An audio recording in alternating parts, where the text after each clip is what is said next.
Footsteps in the dust. The wind howled softly across the wasteland, carrying dust and broken dreams with it. The sky above was orange and sick, like a bruise that refused to fade. Underneath it all, one man walked alone. Mark, a tired human soldier, dragged his boots through the sand-covered ruins of what once was an alien village. Buildings were half buried, metal twisted like bones.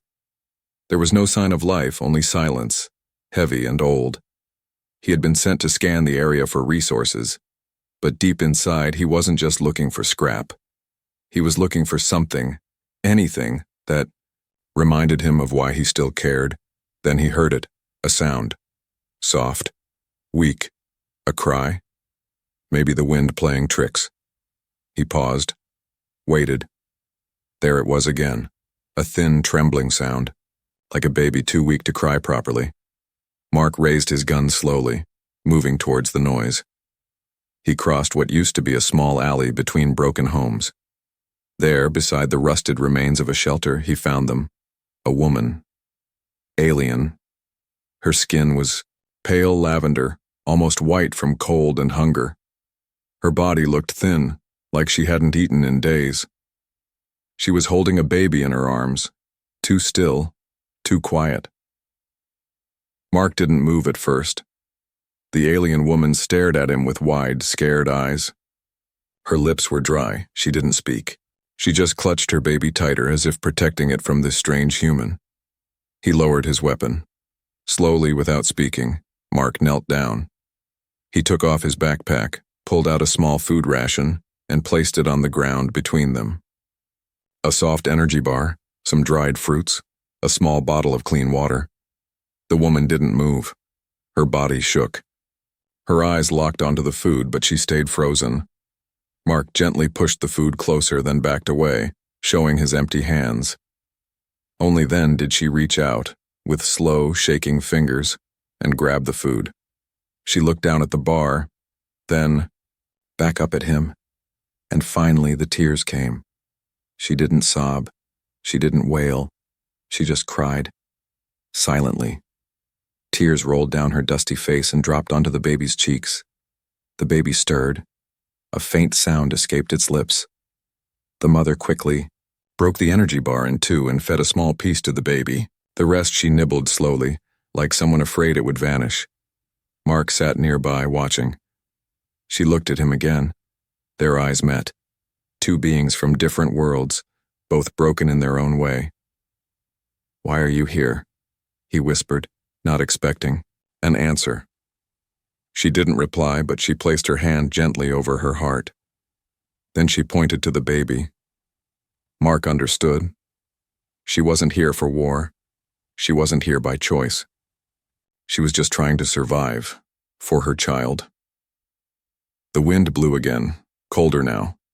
Mark stood up, looked around, and spotted a structure nearby that still had half a roof. It wasn't much, but it could be shelter. He looked back at her. "Come," he said softly, motioning with his hand. The alien woman hesitated, but when the baby let out a dry, soft whimper, she rose slowly to her feet and followed him. They walked together in silence. Dust swirled at their feet like ghosts. Inside the small ruin, Mark laid down an old blanket and gave her a canteen of water. She drank carefully, then offered it to him. He shook his head. "You need it more." She looked at him again. This time her eyes didn't hold fear. They held something else. Gratitude. Mark sat down across from her. The fire of war had burned. Many things in his life, his home, his friends, his reasons to keep going. But right now, sitting in silence with a starving alien mother and her baby, something warm sparked in his chest. He didn't know her name. He didn't know her story. But he had seen enough. She was a widow. She was a mother. And she was trying her best to keep her baby alive in a world that had given up on both of them. Mark took out his communicator and turned it off. This wasn't a mission anymore. This was something deeper. This was mercy. Silent shelter. Rain tapped gently on the rusted metal roof. Cold wind whistled through the cracks of the broken shelter. The stars outside were hidden behind thick clouds, but inside, there was warmth, small, quiet, and fragile. Mark sat near the corner of the shelter, checking the battery on his portable heater. It buzzed weakly, but still worked. He placed it between himself and the alien mother, letting the heat spread slowly through the cold air. The baby was asleep now, wrapped in a worn cloth. Its tiny chest rose and fell with slow breaths. The mother, thin, exhausted, but alert, kept one hand on the child at all times, like a silent guardian. She still hadn't said a word, not even her name, but her eyes spoke volumes. Mark watched her from a respectful distance. He didn't want to scare her. She had already been through too much. Her face looked young, but her eyes looked ancient, as if grief had aged her in just a few months. He opened his bag again and took out a small metal tin. Inside were dry protein, flakes not tasty, but enough to survive. He scooped some into a cup, poured hot water from his thermos, and stirred. Steam rose into the cold air. Then he did something simple. He made a second cup. He placed it carefully on the floor near her side and slid it forward. The woman looked at it, then at him. Mark nodded. Eat. She didn't move. Then slowly, she picked up the cup and brought it to her lips. Her hands trembled. She sipped the warm liquid, then she stopped. Tears returned to her eyes, but she wiped them away quickly. Mark didn't speak. He just sat with her, the only sound being the heater's quiet hum and the baby's tiny breathing. Minutes passed. Then finally, her voice broke the silence. "Valaya," she said softly. Her accent was strange, alien, but beautiful in a quiet way. Mark looked up. She placed her hand over her chest again. "Valaya," she repeated. He smiled slightly. "Your name?" She nodded. "Valaya," he said back, trying to match her tone. She gave a faint smile, the first real one he'd seen. It barely lasted a second, but it was real. Mark pointed to himself. "Mark." She looked at him for a moment, then nodded. "Mark," she repeated with effort. That was enough. In that ruined shelter, between two strangers from different stars, something small had begun. Trust. That night, the baby coughed. Valaya panicked, clutching her child close. Mark quickly passed her a cloth and a bottle of clean water. The baby whimpered, but the fever passed. Valaya whispered something to the child in her own language. A lullaby, maybe. Her voice was soft, broken, but loving. Mark turned away, giving her space. But he couldn't ignore the pain he saw on her face. Scars lined her back, faint, old, but deep. Not from war, from punishment. She had been beaten, left to suffer. He clenched his fists quietly. Who did this to her?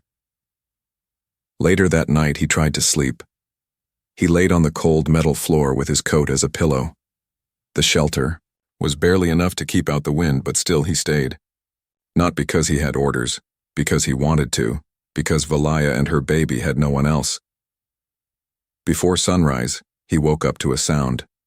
A soft rustling. Valaya was awake, kneeling beside his bag. But she wasn't stealing. She was placing something. Inside. He sat up quickly. She froze. Mark looked into his bag. She had returned the food she hadn't eaten. He looked at her. Valaya shook her head, then pointed to her child. "Only for her," she said, her voice small but firm. Mark blinked. Then he understood. She didn't want pity. She didn't want charity. She only wanted help for her baby. And that's when he realized something. Valaya wasn't just trying to survive. She was trying to keep her dignity, even in this shattered world. Mark stood, walked over, and took out a metal rod from a nearby pile. He looked around the shelter. It was small, broken, weak, but it could be fixed. He grabbed a few more pieces, wires, plates, scrap wood. Valaya watched him, confused. He smiled. Let's make this place better.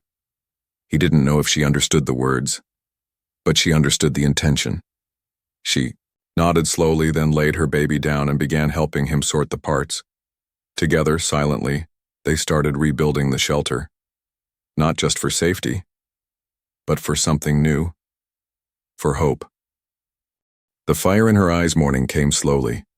Sunlight peeked through the holes in the metal roof like shy fingers touching forgotten skin. The shelter still looked like junk from the outside, but inside, something had changed. Valaya sat near the corner, gently rocking her baby in her arms. Her eyes weren't just tired now. They were alive, alert, watching, learning. Mark stepped back into the shelter after collecting some wires and solar scraps from a nearby crash site. As he entered, Valaya stood up, taller this time.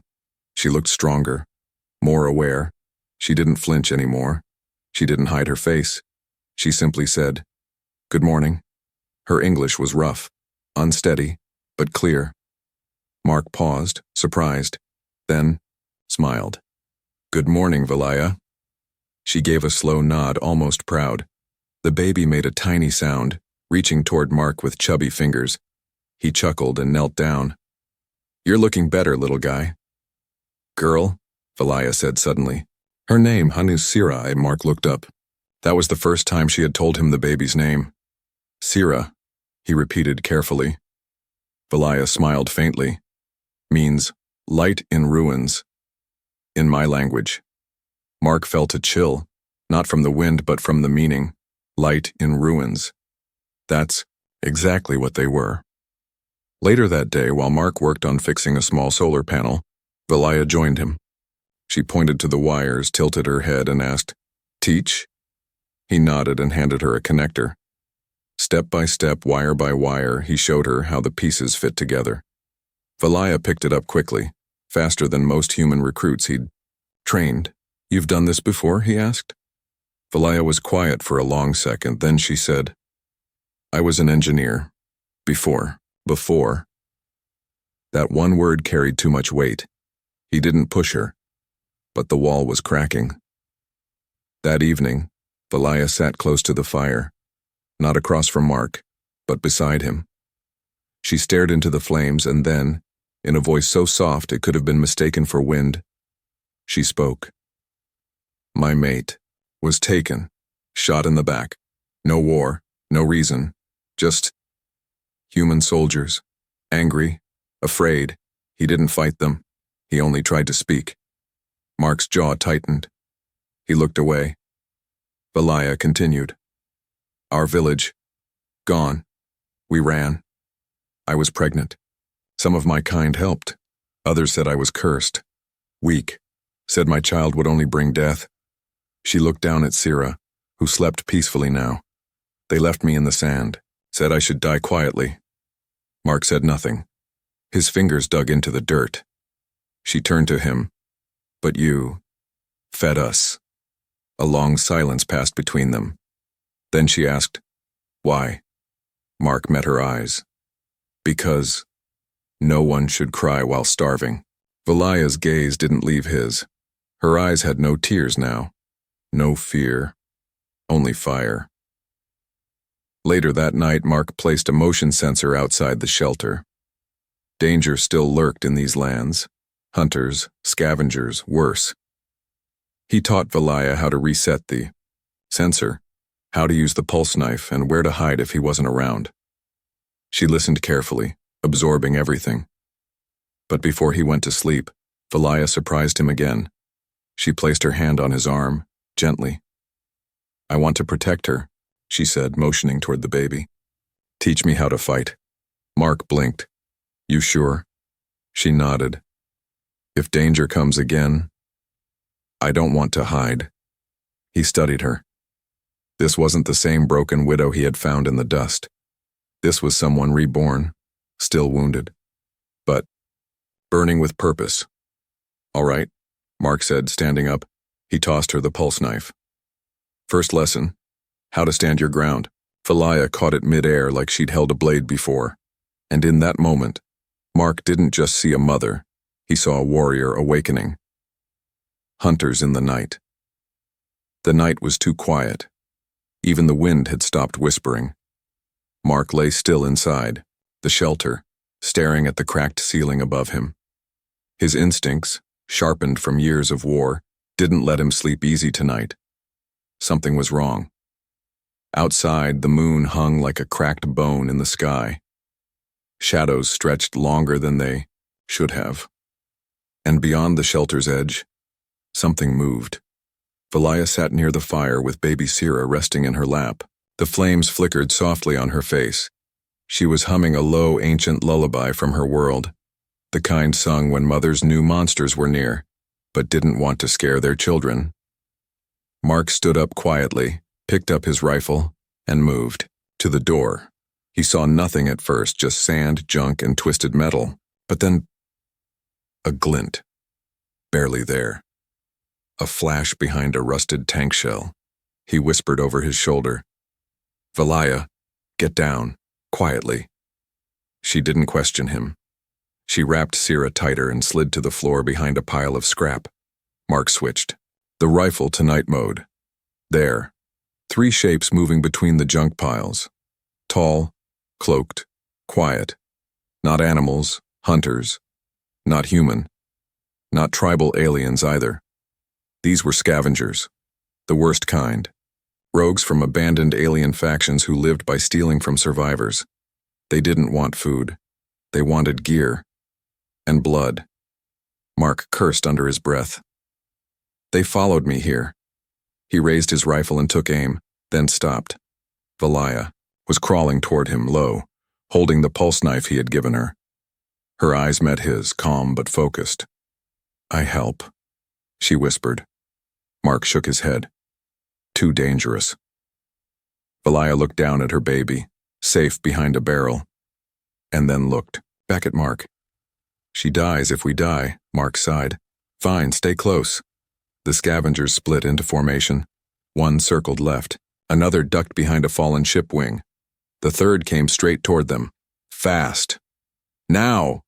Mark hissed. He fired a warning shot that ricocheted off the junk wall, loud enough to confuse them.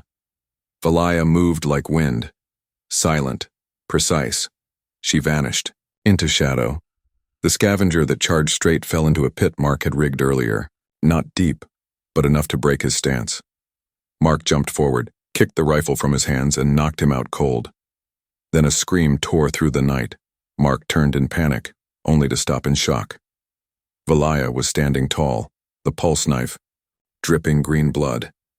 A scavenger lay at her feet, twitching. Her chest was heaving, but her hands didn't shake. She had struck first, and struck true. The third one ran. Into the dark. Coward. Valaya didn't chase. She just dropped to her knees and exhaled, shaking with emotion. Mark ran to her. "You okay?" She nodded slowly, wiping her face. "Yes, but I remember now." "Remember what?" "My fear. Died with my husband. Only I forgot." Mark stared at her. She wasn't just surviving now, she was reclaiming who she used to be.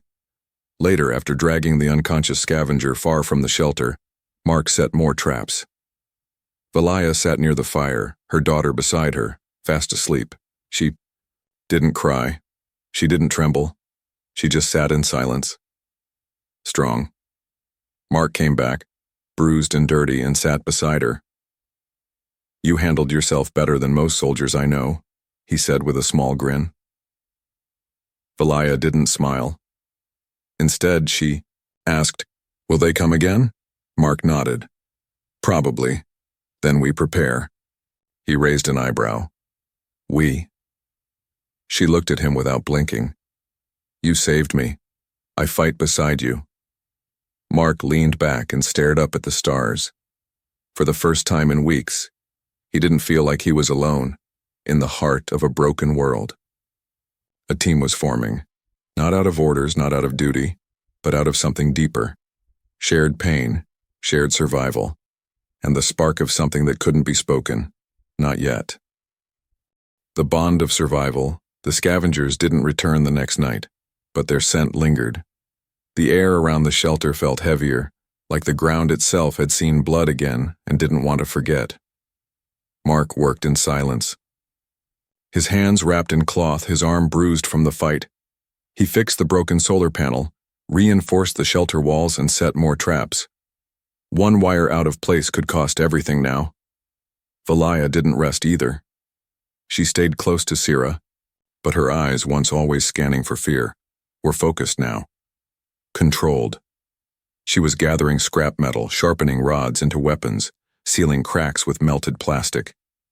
She had been trained once. Now that part of her was waking up again. Weimar. Mid-afternoon, the wind picked up. Dust painted the horizon red. A storm was coming. Inside the shelter, they sat in quiet warmth, the fire burning low. The flickering light danced on the metal walls, making them seem alive. Valaya sat across from Mark, her baby asleep between them. She was holding a small, broken piece of glass, a photo shard from her world. Mark leaned forward. "What's that?" She handed it to him. The shard showed a young alien man smiling, his eyes proud, standing in front of a strange flying ship. Valaya was beside him, pregnant. Happy. Mark stared at it for a long second.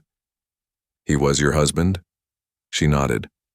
"His name was Saran. He built ships with his hands. He built our home, our dreams."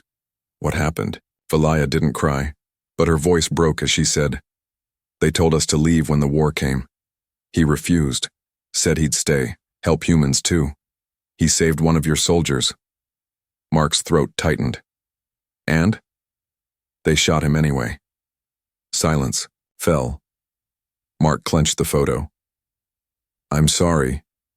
Valaya looked at him, not with anger, but something sadder. "You are not them." She reached over and gently took the shard back, placing it beside her daughter. "But sometimes I wish I hated you. It would be easier." Mark didn't move. He understood. The wind roared outside now. The storm had arrived. Dust slammed against the walls like fists from the sky. The shelter shook. The baby stirred in her sleep. Valaya wrapped her tightly. Mark stood and secured the entrance, using metal rods to keep it from flying off. Then, without thinking, he placed his coat over Valaya's shoulders. She looked at him confused. "You need it more," he said. Valaya hesitated, then pulled the coat tighter. Their eyes held for a moment. No words, just understanding. Later that night, the storm still screamed. Valaya couldn't sleep. Mark sat nearby, fixing a wire on his rifle. His hands were steady, but his mind was spinning. "Why are you still here?" she asked suddenly. He looked up. "You could have left after giving food. After the scavengers. Why stay?" Mark didn't answer immediately. Then he said, "Because I saw someone holding on when everything else was gone. You didn't give up." Valaya's eyes softened. Mark leaned closer, voice quiet. "And maybe I didn't want to give up either." She stared at him for a long time. Then slowly she took his hand. Not out of romance. Not yet. It was something deeper. Two souls, bruised, exiled, lost, finally finding someone who didn't look away. In the middle of that storm, in a scrap metal shelter surrounded by ruin, hope bloomed, not loud, not bright, but real. New life in ruins. The storm passed, but the air felt different afterward. Crisper, calmer. Like the wind had washed away not just the sand, but the weight of what had been. For the first time in weeks, sunlight entered the shelter without struggle. Sira giggled as the beam touched her cheeks. It was a small sound, but in a world where most things were broken and quiet, it felt like a song. Mark stood outside the shelter, his sleeves rolled up, holding a wrench made from two melted parts of a drone. Sweat rolled down his face. He wasn't just fixing things anymore, he was building. Valaya stepped out behind him, holding a strip of cloth she had sewn from old tent fabric. It was crude, but it worked as a curtain. She hung it over the doorframe like a quiet declaration. This isn't just a place to hide. This is a home now. Mark grinned. Nice touch. Valaya tilted her head. Makes it feel warmer. He pointed to a pile of junk. We'll need more wiring if we want light inside at night. I can help, she replied, already grabbing gloves. The sun rose higher and the two of them worked side by side. They didn't talk much. They didn't need to. Their hands moved in rhythm. Valaya cleaned parts while Mark fit them. She carved edges. He fused them. It was a dance. Not of love yet, but of two people slowly remembering how to live. That evening, they lit a small lamp powered by the repaired solar cells. The soft glow filled the shelter with gold. Mark brought out an old data pad. Valaya watched as he tapped the screen. What is it? A language tool, he said. Let's learn from each other. She smiled. Yes, I want Sira to speak both, yours and mine. They sat close together on the floor. Word by word, they taught each other. Valaya pointed to fire. Colleen, she said in her language. Mark repeated it. Kalen, she pointed to herself. Valaya, Mark pointed to himself. Mark. Then she leaned closer and placed a hand over her baby's chest. Sira, they said together. Outside, the desert wind had softened. The junkyard didn't seem so lifeless anymore. It felt like the bones of something waiting to be reborn. Valaya had found an old metal dish earlier. Now it served as a bowl for boiling desert root broth. Mark took a sip and coughed. Valaya laughed. Too bitter? It tastes like engine oil, he said, smiling. She laughed again, freely this time. Not forced, not polite. Real. Sira crawled onto Mark's lap, tugging at his sleeve.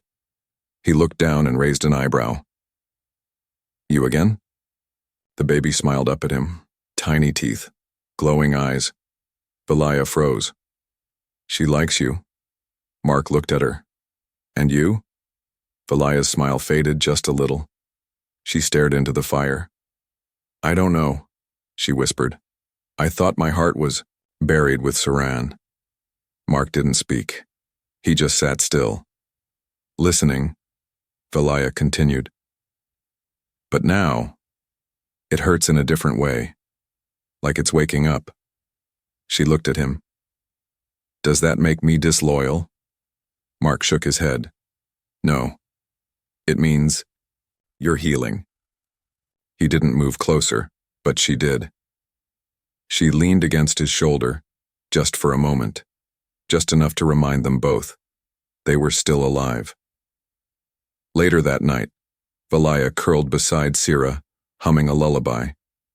Mark laid a few feet away, eyes wide, open, watching the flickering light above. He didn't dream about war. He didn't dream about Earth. He only dreamed about a future built from metal scraps, broken people, and second chances. This wasn't survival anymore. It was the beginning of belonging. Tears of mercy. The horizon burned gold. Not with fire, but with sunrise. Mark stood on the roof of the shelter, a pair of cracked binoculars in his hands. Beside him, Valaya stood tall, wind brushing through her silver-black hair. Below them, the junkyard had changed. What was once broken now stood like a village reborn. Small walls, solar lights, water pipes. It wasn't much, but it was theirs.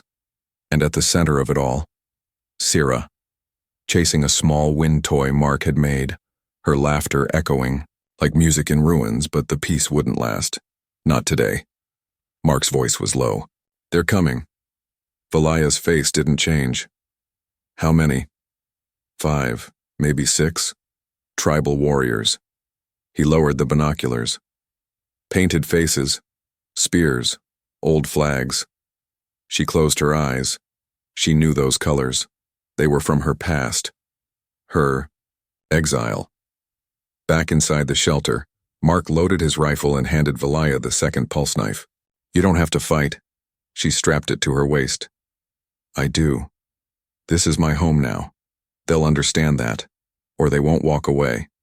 Mark nodded. I'll stand with you. Valaya turned to Sira, crouched down, and kissed her forehead. Stay inside. Don't open the door, no matter what. The child didn't cry.